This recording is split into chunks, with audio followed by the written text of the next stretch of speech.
Buenas tardes, mi nombre es Raquel Quintero. A continuación, daré un resumen sobre la compactación de suelos de la materia de pavimentos de la ingeniería civil.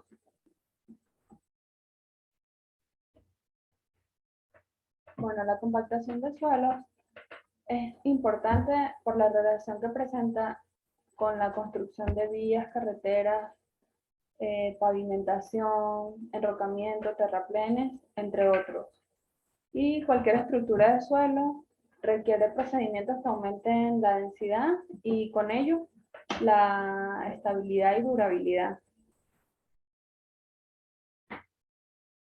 Como se puede observar en esta imagen, esta es la diferencia entre un suelo sólido y un suelo compacto. Como se puede ver, disminuye la relación de poros, los espaciamientos y hay un mayor reacomodo de las partículas y por eso hay una mayor estabilidad.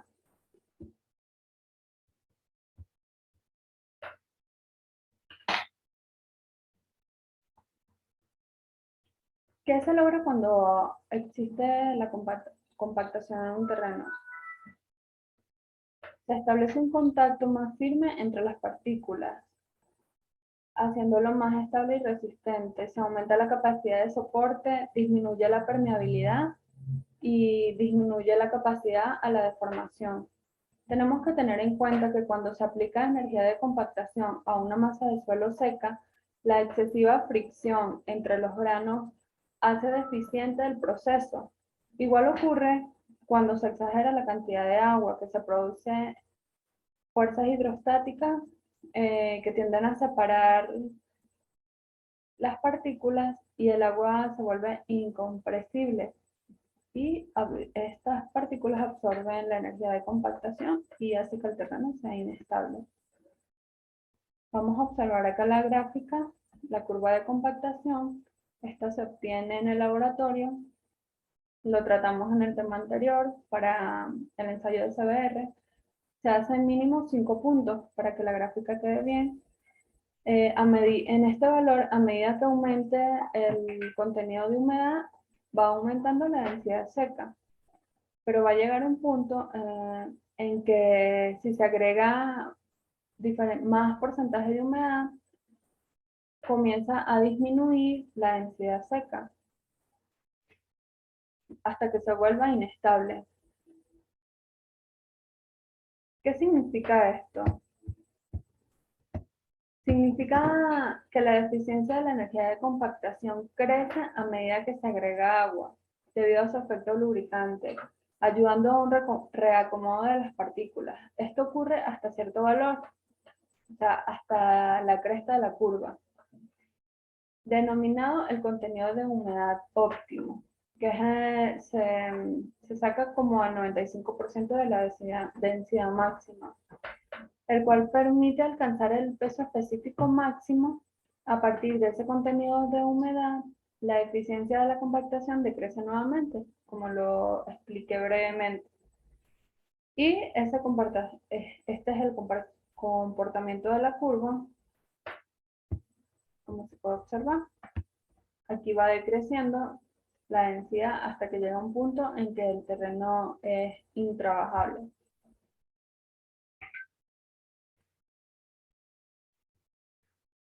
Últimamente se tiene la lamentable práctica de que se pretende obligar por encima de la lógica a la obtención de la densidad máxima, agregándole, como quien dice, al ojo por ciento un contenido de humedad cercano al óptimo.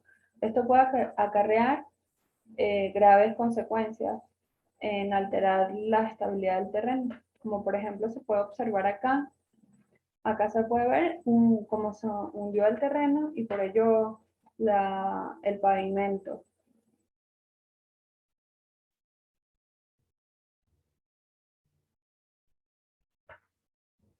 ¿Qué es la energía de compactación?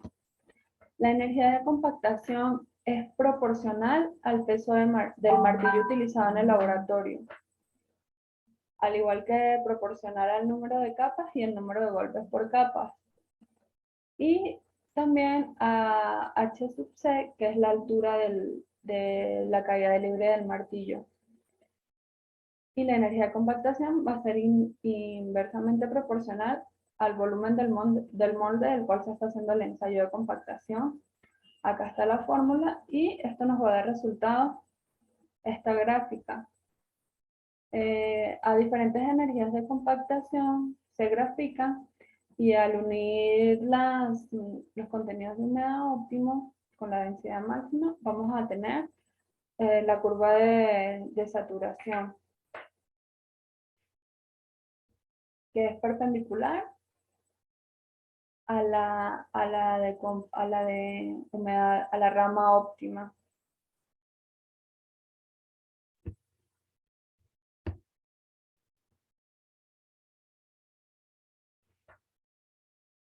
¿Cuáles son los procesos de compactación en el campo? Cuando se aplica una cierta energía de compactación, se utilizan diferentes equipos. Van a generar presión, van a generar impacto o vibración al terreno. La compactación por presión.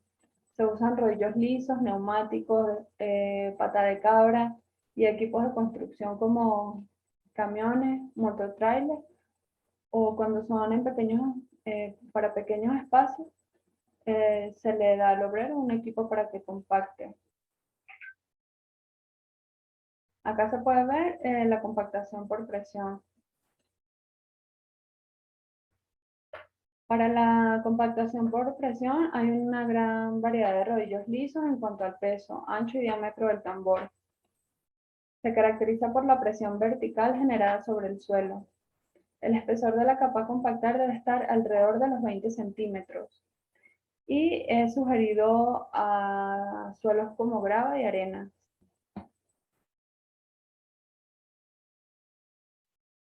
Bueno, acá se puede observar diferentes tipos de rodillos, equipos modernos. Este es como un tráiler. Esto es para zonas pequeñas. Y bueno, del lado izquierdo vamos a ver los rodillos neumáticos. Con los rodillos neumáticos también se hace un proceso de compactación parecido al que tenemos acá al lado. Y la compactación con rodillos neumáticos es sugerida para terrenos de arenas uniformes y suelos finos.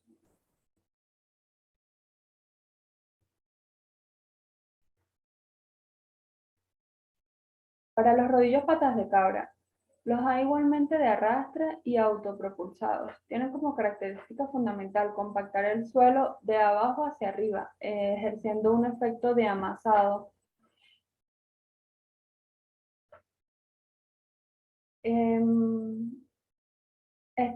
Este tambor metálico debe estar espaciado entre sí de 15 a 20 centímetros. Y las protuberancias, que son estas que se ven acá, pueden ser de sección variable, uniforme, de forma variada. Este equipo es sugerido para la compactación de suelos finos cohesivos, como las arcillas. ¿Por qué para las arcillas? Porque rompen la estructura que las arcillas encapsulan el agua. Ahora la compactación por vibración. Las principales características que definen a los equipos vibratorios son frecuencia, amplitud, proceso estático, fuerza dinámica y fuerza por impacto. Acá está la curva de amplitud. A baja frecuencia, la amplitud se hace más espaciosa y a mayor frecuencia tenemos una menor amplitud.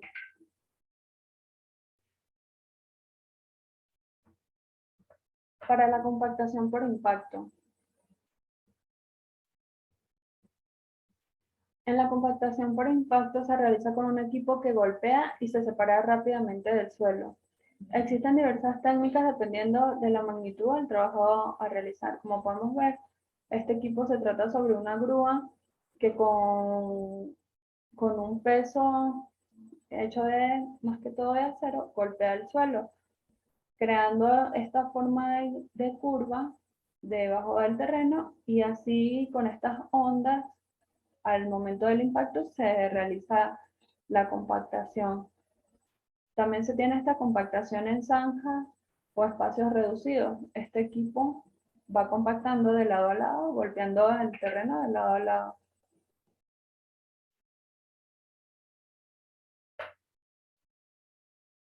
El proceso de la compactación en la obra debe empezarse por los bordes del terraplén, siguiendo en forma sucesiva hacia la parte central, solapando las pasadas adyacentes más o menos 30 centímetros.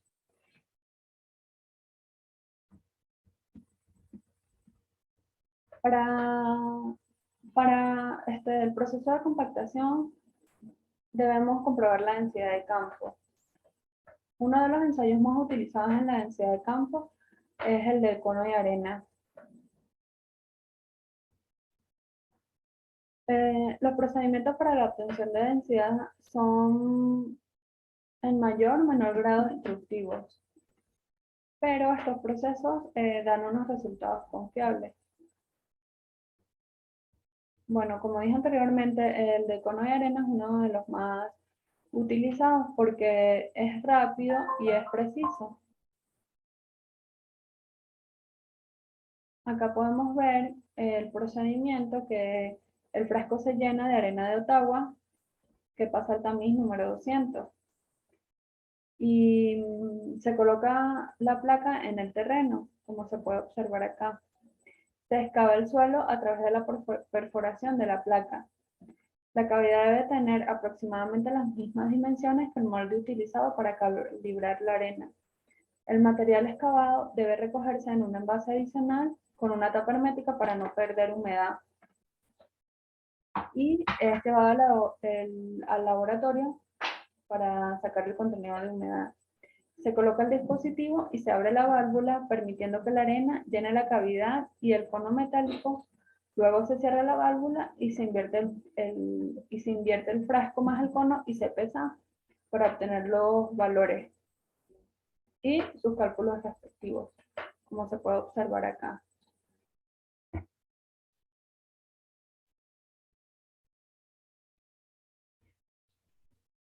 Con los pesos obtenidos de la humedad del suelo y conocido el peso volumétrico de la arena, se determina el peso volumétrico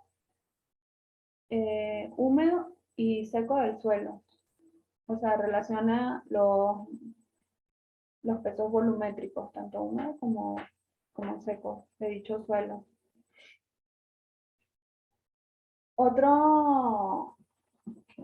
Otra parte que se estudia también la densidad del suelo es la del densímetro nuclear. Es un método moderno que requiere un mínimo de tiempo de ejecución aproximadamente de 4 minutos. Este es un equipo en el que se trabaja mucho en nuestro país, aunque hay que tener mucho cuidado al momento de la utilización del mismo.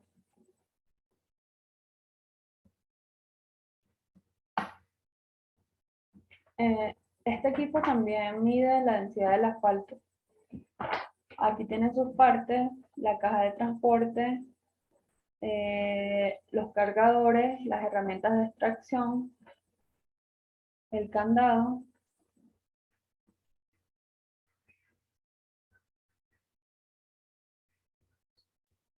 Para el procedimiento se coloca el medidor sobre el patrón de referencia, se deja pasar 10 minutos antes de tomar el conteo, usando la barra perforadora y la placa guía de la perforación. Se perfora un hueco de 2 pulgadas y luego se extrae la barra girándola para aflojarla. Nunca se debe golpear lateralmente. Se coloca el instrumento sobre la superficie y se inserta la barra con la fuente radiactiva hasta la profundidad a medirse. Se procede a realizar las mediciones respectivas de densidad y humedad del suelo y se llevan fuentes de radio y cesio para las mediciones de densidad por medio de los rayos gamma, como podemos observar acá en la figura. y los valores se recogen por medio de contadores Geiger.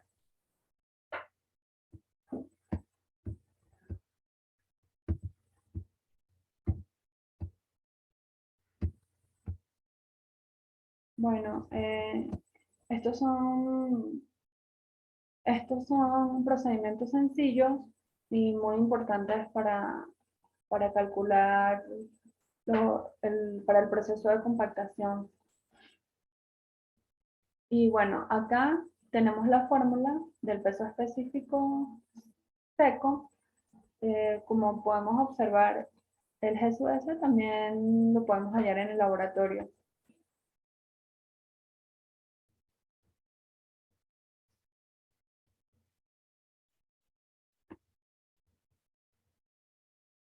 Y bueno, hay otras técnicas para hallar la densidad máxima seca del suelo, eh, pero estamos hablando de los más utilizados en nuestro país y los más frecuentes y rápidos y confiables.